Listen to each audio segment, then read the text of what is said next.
Entrepreneurship.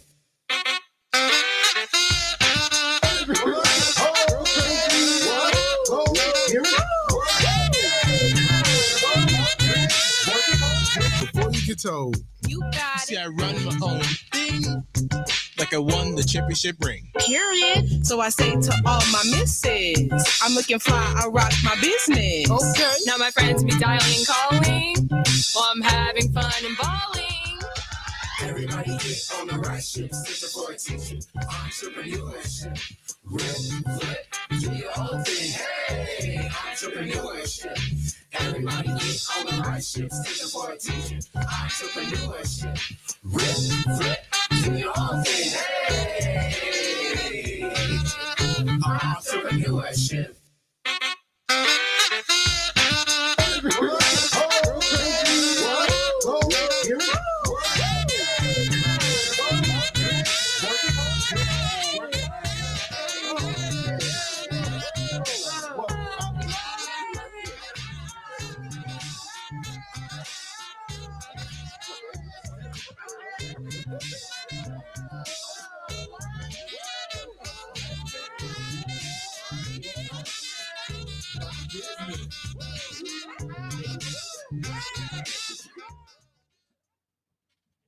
Good morning, Milwaukee. You are listening to the Hustle and Grow Show, powered by the Center for Teaching Entrepreneurship. How's everyone doing this morning? Good. Great. Doing great. Would you like to introduce yourself? Yeah. Oh. Hi, I'm Keyrell. I was the co-director of the Hustle and Grow Show for 3 years, but I was here for 4 years. I left and went to school in New Orleans. I go to Xavier University. My major is psychology pre-med with a minor in chemistry and a concentration in Spanish. And I'm just back to say, hey, I guess. Yeah. Okay. Right, nice to have you. Thank you. And Veronica, are you? Hello? She should be on. Say hello. Hello? Hello. Okay. Would you like to introduce yourself? Are you doing all the introductions or like? Yeah, just like state your name and I guess like how long you've been a part of WNOV or were Okay. a part of. Yeah, if I can remember. All right, cool. Okay. Well, I guess we can start asking questions now. First question is, what major are you pursuing and why? What major? Yeah. You said? Yep. Okay, so I'm majoring in creative writing, with certificates in digital media analytics and data science. Okay. The reason I decided to major in these tracks is because I don't know, it would give me the most flexibility in my life, I guess. So, yeah. And I guess WNOV also had a little bit of influence too. I eventually want to start my own business, so I know I'll need some sort of mathematics background. So. I already said my major, but the reason that my major is because I always wanted to be a pediatrician. More specifically, I wanted to be a pediatrician and then go on to be the chief of staff of a major children's hospital. And I think the reason that I've always dreamed of that, well, one is because I just love kids and I usually like attract kids. Kids love me. I worked at daycares. I volunteered at my church youth center, all that type of stuff. I have nieces and nephews. And so I just always love kids and I've always been interested in science. And I think that there is a very big lack of support and validation for a lot of Black and brown children, and they don't really have the right advocate or the right person to be there and walk them through life, because it's scary growing up and your body is constantly changing and people not understanding how to help you, how to teach you, how to be there for you. And that's also why I chose psychology on top of that, because I want to be able to understand their brain and what they're going through, and not just their body, but also their emotional state, and see how much I can help with that as well. And then being the chief of staff, I'll be able to hire like-minded individuals who want the best for all children, especially those who have a lack of representation. That's a very good answer. Okay, so I have a question about your careers. I know like one of you mentioned that being part of Hustle and Grow like helped with the, you know, dream of being like an entrepreneur. So is there like any skills that you earned from being on the radio that like helped you in deciding like which career you want to take, or like I don't know, just like studying to get your major?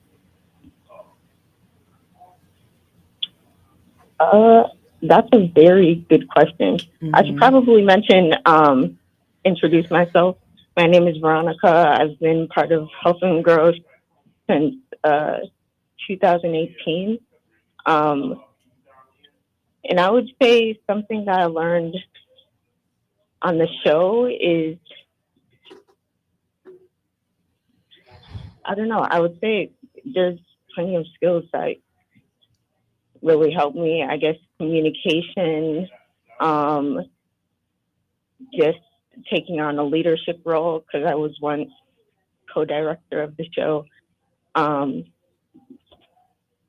Yeah, I would say leadership skills, communication, research skills, organization skills. Yeah. I have to 100% agree with Veronica, my co-director. It was a lot of learning how to articulate yourself, learning how to communicate and talk on the fly. There were a lot of times that we would have guests, and it would we would have to make it feel like a conversation, because they wouldn't know what it's like to just continue to talk on the radio and not have dead space. So it helped me learn how to work on the fly, communicate with all types of people in different personalities and walks of life. And also, like Veronica said, do your research, be organized, which I feel like helps in any skill set, whatever you want to go in, whether you want to do radio and talking and journalism like Veronica, or be like me and want to go be a doctor. Like, these are skills that you can use in a fasted amount of careers. And I guess I would ask, how did you learn those skills? Like, how long did it take, I guess?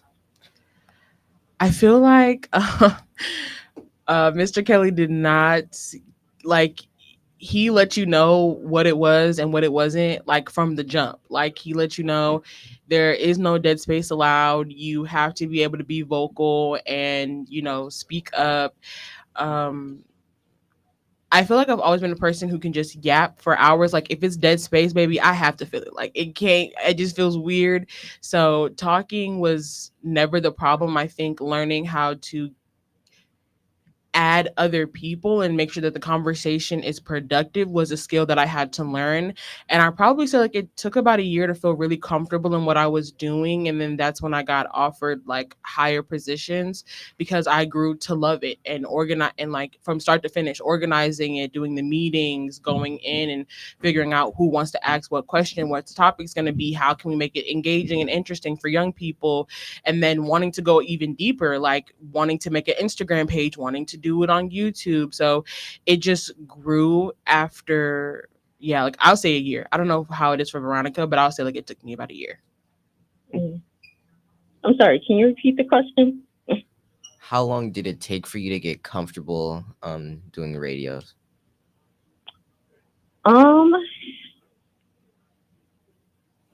Yeah, I would say it took about a year for me too.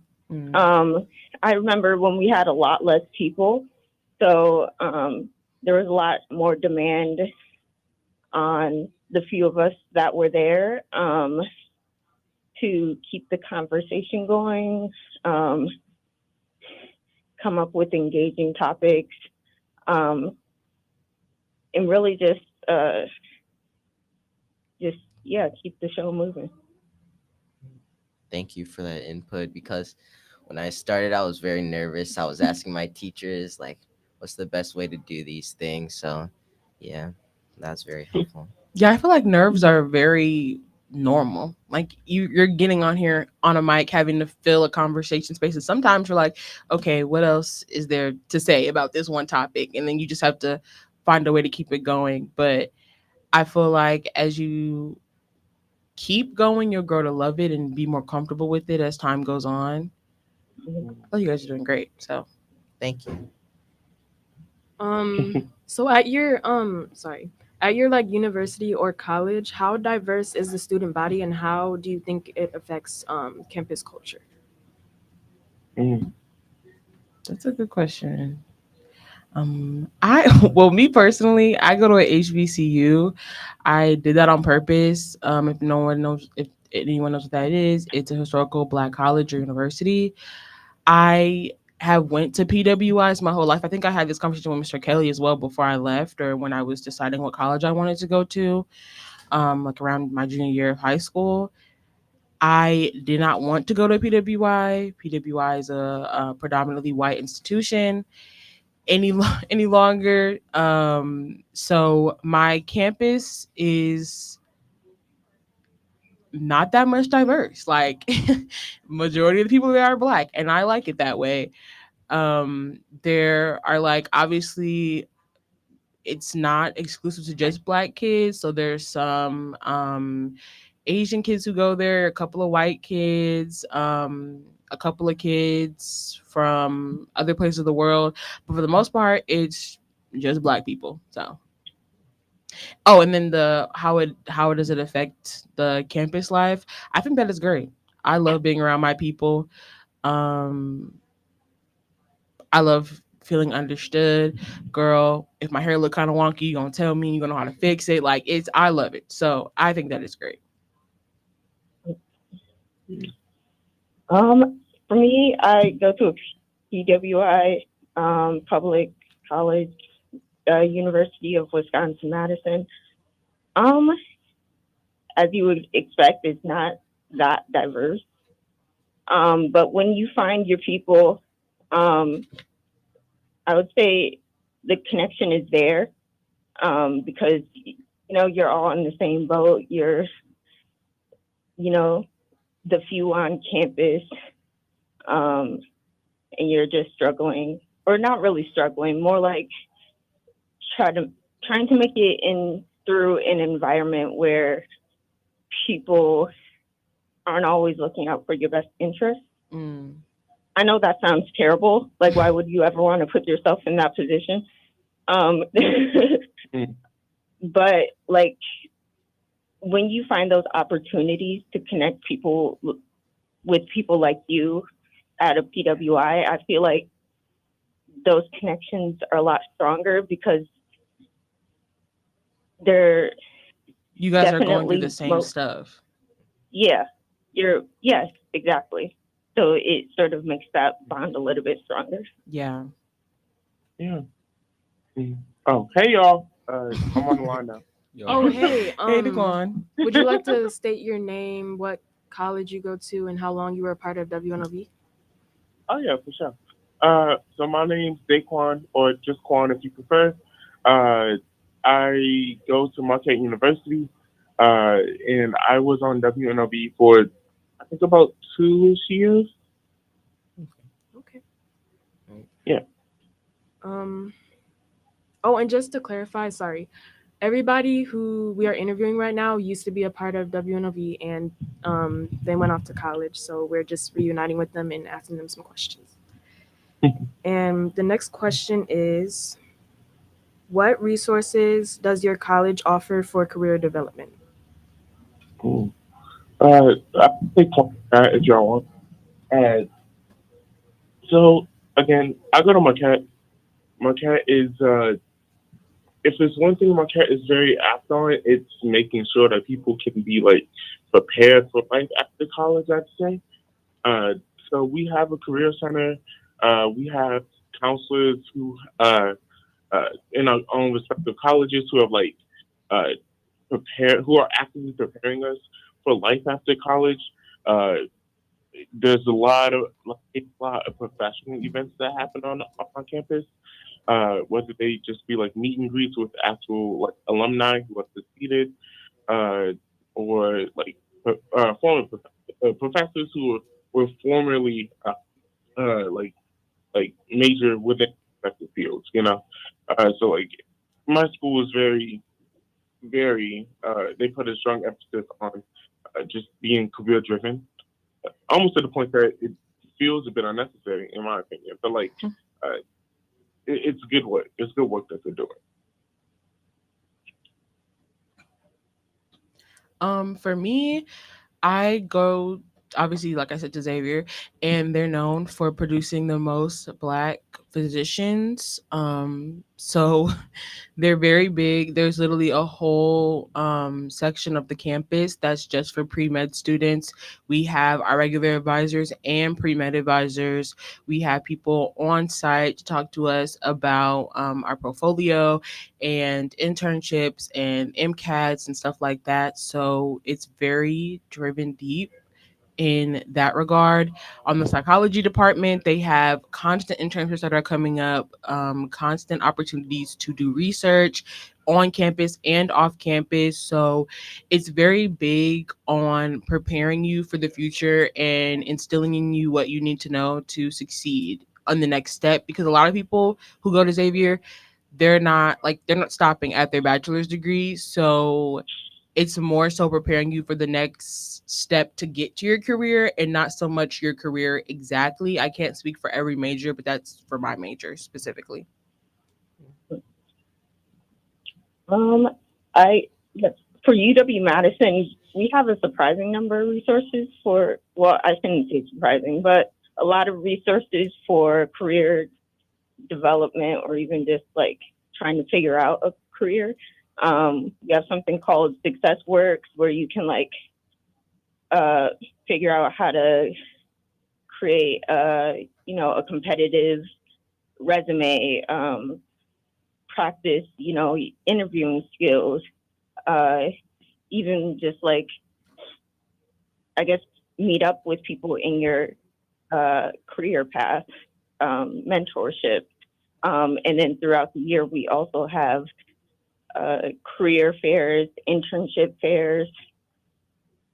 And if you decide to um, work for a UW employer during your time on campus, they can even help you with career development as well.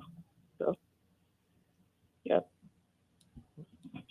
Okay, sounds like a good answer. I have a question for the returning WNOV members.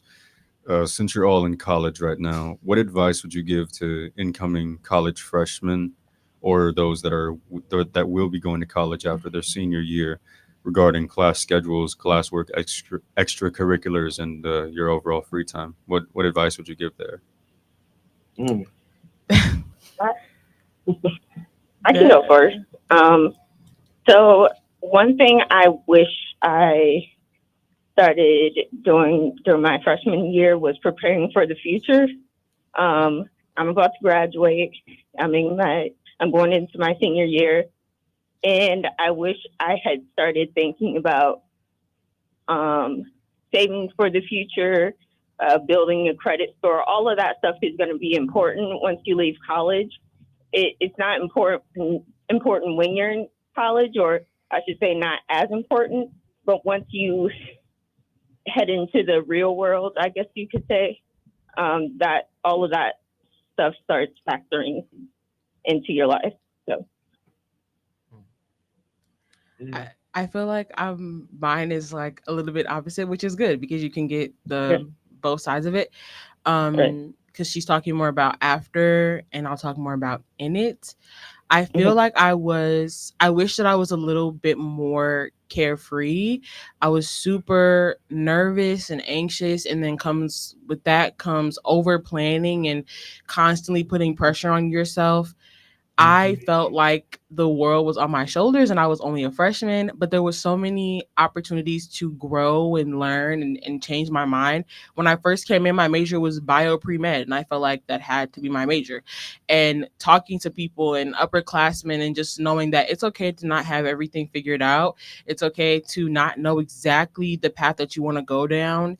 College is a time where you are supposed to be figuring it out. Do it, be productive about it. Don't waste time, because obviously you only have 4 years and they will fly by. Because I have no idea how I looked up and I'm a junior. I still feel like I'm a freshman sometimes.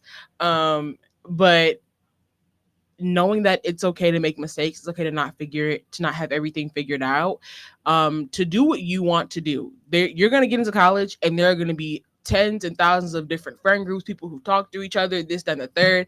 And then in the third week, they're not friends anymore. Like, just have fun, be nice. You're going to meet your people in time. It's okay if you don't come into college with a 10 plus friend group. I had a 10 plus friend group. Ask me how many of us talk to this day. 2.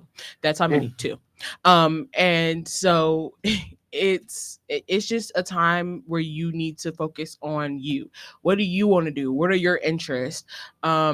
I am obviously a science major. A lot of the stuff that I do on campus that is surrounding my extracurriculars have nothing to do with science. Like, I had internships, but that was connected to my major.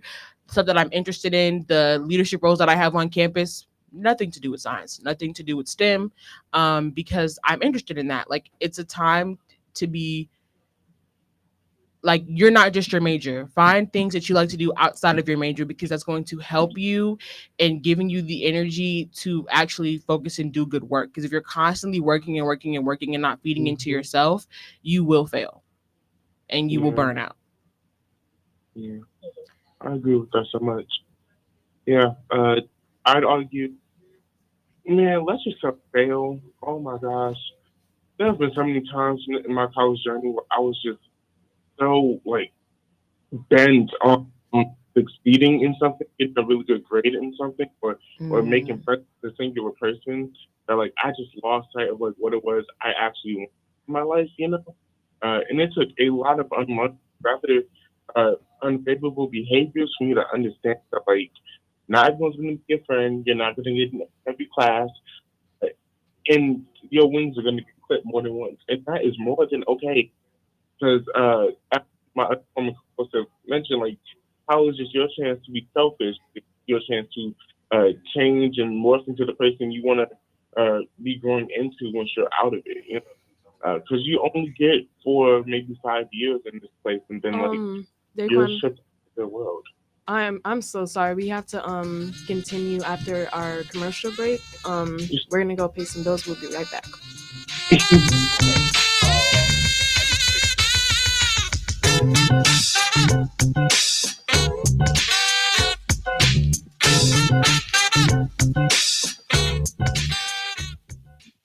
Join Outreach.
Welcome back to the Hustle and Grow Show. We're gonna continue interviewing our guests, and I forgot what the question was, but do you remember, Daquan? You were like in the middle of answering it. I didn't want to cut you Yeah, off. yeah. It was like advice to give to prospective college students. Uh, I mean, I was just about finished with my comment, but in short, uh, give yourself the opportunity to fail. So, I mean, don't go out of your way to like try to, but if you fail, it's fine. It's an opportunity for change and growth, and it just comes with the territory of going up. So, Mhm. yeah. Okay. Um. Next question. Um. How do you stay motivated during challenging courses? Mm. My biggest motivator is the fact that they are paying a lot of my tuition, and they're only going to keep paying it if I get a certain GPA. So That's that's right. the Mm. that's the biggest motivator. But I think the second is just that it's okay. Like everything that I'm doing it for the first time. So it's an opportunity to again learn and grow. And it's always interesting to learn things that I didn't know, even when it's frustrating to learn them or difficult to learn them. And knowing that the information that I have is going to eventually help a child's life, I guess, is another big motivator to continue in challenging courses. Is, but yeah, Uh, that's the biggest thing, really. hmm I know Kirill touched on it, like a couple of questions back. But one thing for me is just staying involved in stuff, or even just taking breaks, going for a run, only if you want to run. Don't run just because you see somebody else running. Um, well, depends on the situation, but never mind about that. I would say, yeah, just getting involved in the community, and just taking constant breaks. Like, don't try to force anything to happen. Don't force the learning to happen. Um, it'll eventually happen when you're like in the headspace. So, yeah. Mm-hmm. 100%, I agree with that. Uh, Absolutely. Like, I think the best way that I prepare or keep things going through like college classes or tests or whatnot is by reassuring myself that it's fine if I don't know everything. Uh, Yes. and also kind of just doing everything under the sun. I'm really involved on my campus. I do so much, so much. It's so much.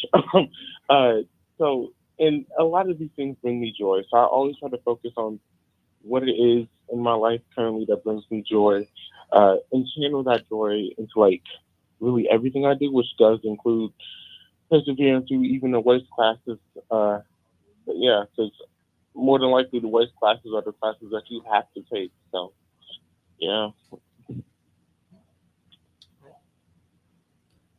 Um, are there any professors who have like, I guess, kind of like, how do I phrase this question?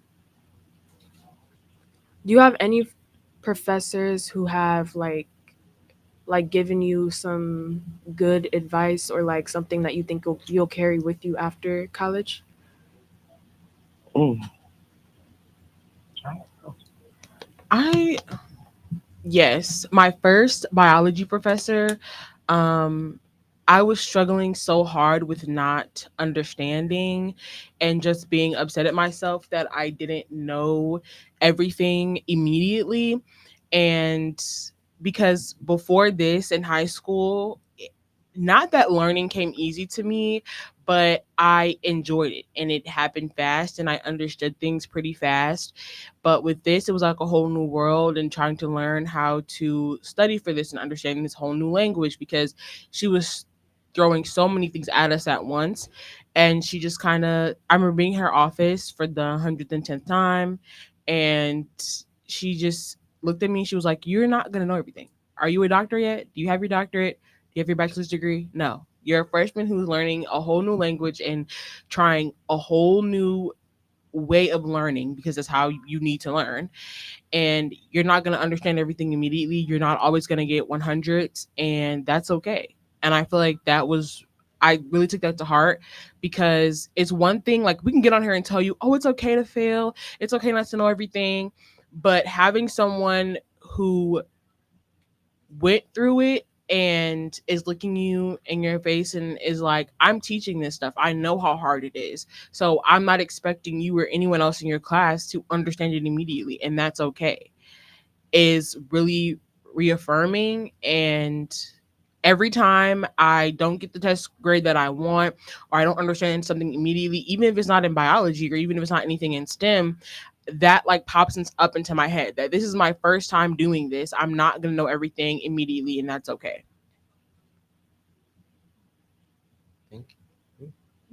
I think that was the biggest thing. I feel like that's the thing that if they want to chime in and agree, I feel like that's the biggest thing that any professor will tell you is like, allow yourself to be humbled. Oh, for sure. I was not pompous when I came into college at all, but I was in high school because I was like similar to what you know, like learning was pretty easy for me in high school. I didn't really struggle that much. Yeah. So when I got to college, I did expect to be able to pick up on things really easily. Yes. And like it was, oh my god, it was the most humbling experience I ever had, and I'm so glad I had it. It taught me a shame, and b that I am not a know-it-all. I don't know everything, and I should not be trying to like outdo like the other students in my class because I think I do. That's not how that works, you know. Uh, yeah, my professors have definitely echoed something similar to me. Uh, but yeah, it's really you got to be humbled in college, you know. If you don't know shame, you will know it then. But yeah. I have a question. So how did your self-discipline change from being in high school to being college? Like, I know in college that there's more people high school, there's more people who like force you to, I guess, attend class and like do your homework and stuff. But in college, you have like more freedom to make whatever decisions you want. So, how did that impact your like self-discipline and self-control?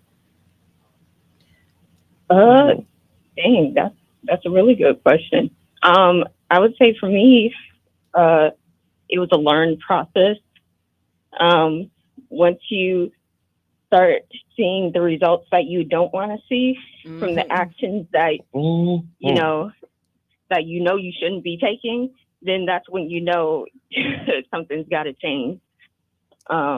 Yeah, I guess the biggest thing was like once you reach a point where you almost can't even fix anything, that's when you sort of just that's when that You really back in. self exactly that Self-discipline is there. self discipline. Yep, it just starts kicking into play. I 110% agree with Veronica. As well as I woke up one day and I realized I'm paying you. Like, for high school, especially if you went to a public school, you're not really paying nothing to be there. But you go to college, I'm paying you for every second, every millisecond that I'm in this class, you're getting money from me. So if if I don't show up to class, I'm paying you to do nothing.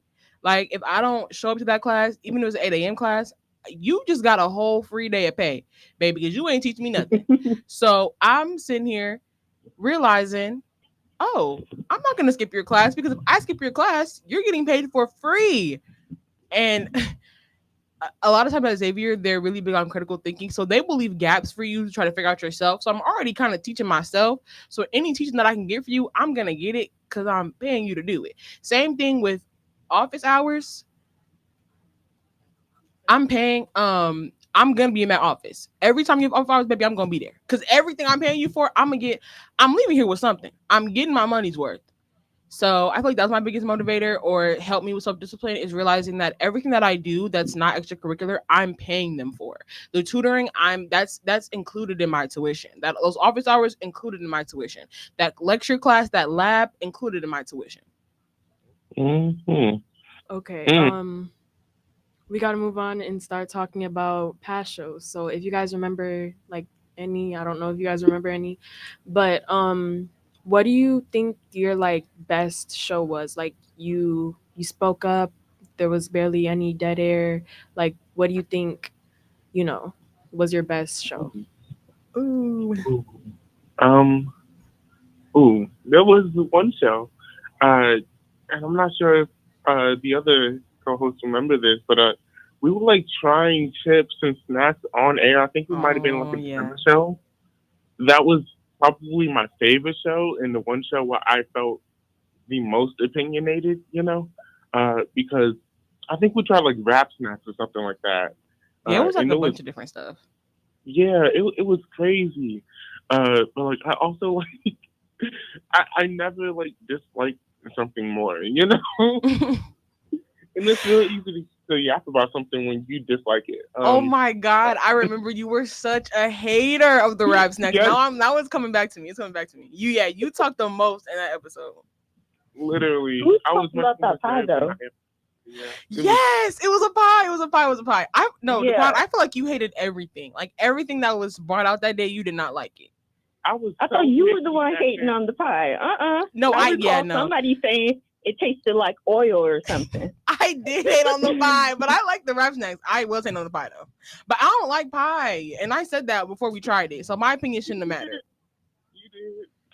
But I feel like Daquan was just hating on the rap snacks because they were from rappers. Like he was just a hater. They were good. Listen.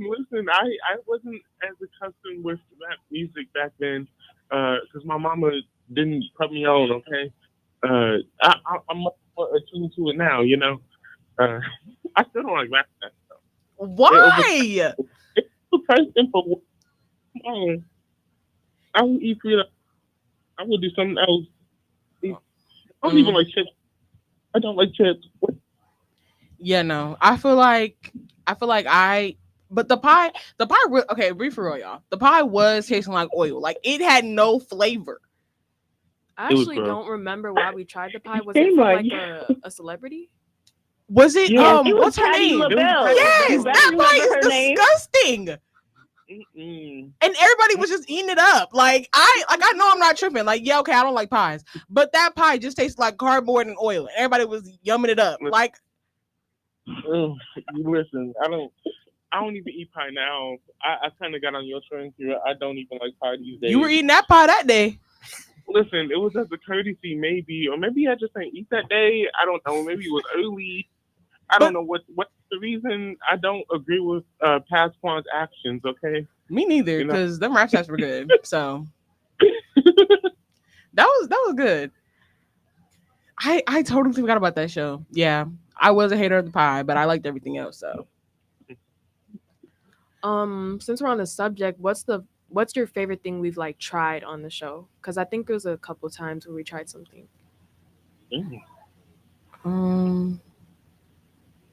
I don't know. I don't think I have anything that's like, well, I really remember this. Like I'm gonna buy this at my own time. Like nothing that I remember. Yeah, I don't remember trying too many other things. Yeah. Did we try like sweets or something before? Like someone's brownies or cookies? Oh, Yeah, that might we have. did. Yes, We I did. remember. I think there was a brownie, and I was like, "Ooh, this is good, y'all. Nobody else eats. I'm taking this home." But like that's it. I wouldn't. I'm a hater of the pie. I wouldn't buy the rap snacks, but they weren't bad. Okay. I remember eating the cookies. I didn't really like the cookies, but the brownies that was there, I like those. That's something that I think that was my favorite thing that we tried. Veronica, I think, did you like the pie, or were you like iffy about it too? Honestly, I don't even remember what it tastes like. That's because it wasn't different, you know? Your brain blocked It it out wasn't- because it was so bad. Okay, it wasn't that bad. It it was just mediocre. Okay, it was like in the middle. It's cool, more bad. Like if it was terrible, I would have remembered that. I just couldn't. Baby, I couldn't even swallow that. I'm sorry. Do you have a favorite show, Veronica, or can you think of a favorite show? Honestly, I do remember. The only show that I do remember was, the one where we bought all those snacks. Like that's the only one I remember because I bought that cauliflower pizza crust. Oh my god! Yeah, that was from Oprah, was it? Yeah. And that thing was expensive. So that's that's the only thing I recall. So I don't think I have like a favorite show. I think like the favorite time that I had or the coolest experience was us going to that entrepreneurship fair, and then also us recording the jingle, right? Yeah, the jingle. Guys, do you remember when we had to perform the jingle? That was so awkward. That was insane. I felt so awkward, and then I had a speech, and then right after the speech we had to dance, and for some reason I was so nervous. I feel like I was like losing breath, like I was out of breath for no reason. And then sorry, you said perform? Yes. You talking about live? Or are you talking about in the studio? No. We have like dances too. Yes. We literally had dancers. I don't think you were there, Veronica. I think you were already in college. But okay. It was like dancers who were like dancing behind us, and we had to perform it. It was insane. And the dancers were just like eating it up, and we were just they were literally like they outshined us so bad. Like it was no. We had no prior practice. Like it was a mess. Was it recorded? Yes, I'm pretty sure Mr. Kelly recorded it. Oh yeah, but please don't ever show this. Like nobody ever sees that. I want to see it. Oh no! No. Oh no! I have to see. I have to look it up. I don't know how y'all kept this hidden from me. What? Because I think everyone was just like, yeah. When after we did it, it was like we're never talking about this again. Let's all just disperse. Like we literally just went and got food and left. But I think that was like my favorite because I just love like those. But recording the jingle was really cool. Like I didn't even know there was like a whole music studio at MATC. But I think like those funny moments where we're not as serious, you're talking about like super deep topics or entrepreneurship. Well, no, the entrepreneurship is cool, but like those very silly moments and not so much serious moments were my best. Like were my favorite because we all just came together and was laughing and cracking jokes and being stupid little kids. Yeah, it was really fun. That still is in my. I have a question. Has any of y'all past interviews or shows ever impacted y'all beliefs or perspectives? Oh, that's good. That's a good question. I feel like I really have to think about it. It feels like so far away, but then also like I was just here yesterday. I don't know if that feels. If you guys feel the same way. Well, last year. Yeah, I know what you mean. Yeah. I feel like a lot of us, like we've had debates on here before, but they've never been like super serious debates. It's been about like music genres or the best season or stuff like that. I think a lot of us or majority of people on the show, like the old crew, we kind of had the same type of morals or same standpoint on a lot of issues. I don't think there was ever a time where we challenged each other, or maybe I'm just blanking.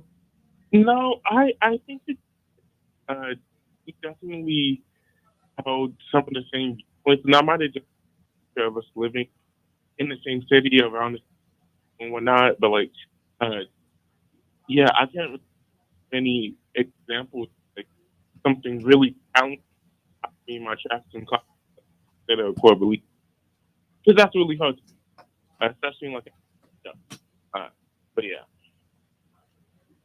Yeah, no. I feel like the biggest thing that changed our views that we butted heads with was me and Daquan and the rap snacks, but that's it. Everything else, it was pretty much smooth sailing. And then we had Miles, and Miles would be on one side of the debate, my- and then at the end, he's for somehow, some way, like advocating for the other side. So I feel like if anyone could talk about changing views or standpoints, it would be Miles, because he could never just stay with his main standpoint. Literally. By the end, he ended up on the other team every time, every debate. I suppose, has there ever been a show that just went wrong? Does anyone want to go first, or have any shows in mind? The way I can't think of any. This is like No, I don't recall anything going notably wrong. Like maybe like little things here and there where like maybe a guest didn't show. But yeah, I wouldn't say there were any shows that particularly stood out to me as going wrong. right. Yeah, no, I don't remember. I don't remember what there was only like one time. I don't remember what show it was. I don't even remember if I was here for how many, whatever, wherever I was, like whatever year, how many years I've been here. But there was one show where we got out the studio and we all just sat down, and Mr. Cuddy like gave this long lecture. Like he was not happy. I don't remember what show it was, but yeah. I do remember the lecture. I think I remember. Yes, we remember the lecture after. Like we literally sat in silence. He was just staring at us. Probably it felt like for 5 hours, but it was probably like only 30 seconds. He was very upset, but I don't remember what it was, or like what show it was. But I do remember that lecture though. It might have been one of the earlier shows. Yeah, I do remember a lot of us like looking at each other talking. Yeah, it. Yeah, that's the only thing I can remember. Like, there's not like a big story. Yeah. If you could like do a show, what would you want it to be about? And like how would you like format it? Like debate or like trying snacks or something? If I could do a show, I feel like I'm really rusty. If I I would say I can go. Oh, go ahead.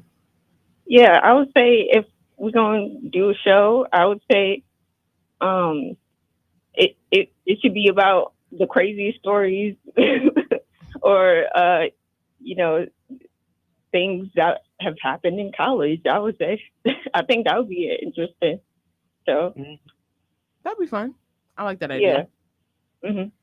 If I could do a show, I think I would want it to be like a live show, like where there's an audience and we would be able to get questions from them and talk to them, have various topics. I feel like the most interesting shows is when there's a topic that everyone can relate to or add on to, and then do like little segments, like Veronica said, talking about crazy stories on the radio. We're talking about crazy college stories. Daquan said, I think he said trying snacks, or I think it was you who said trying different foods.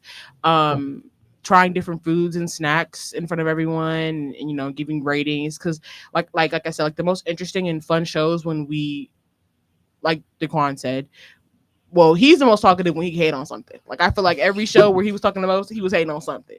I can't promise.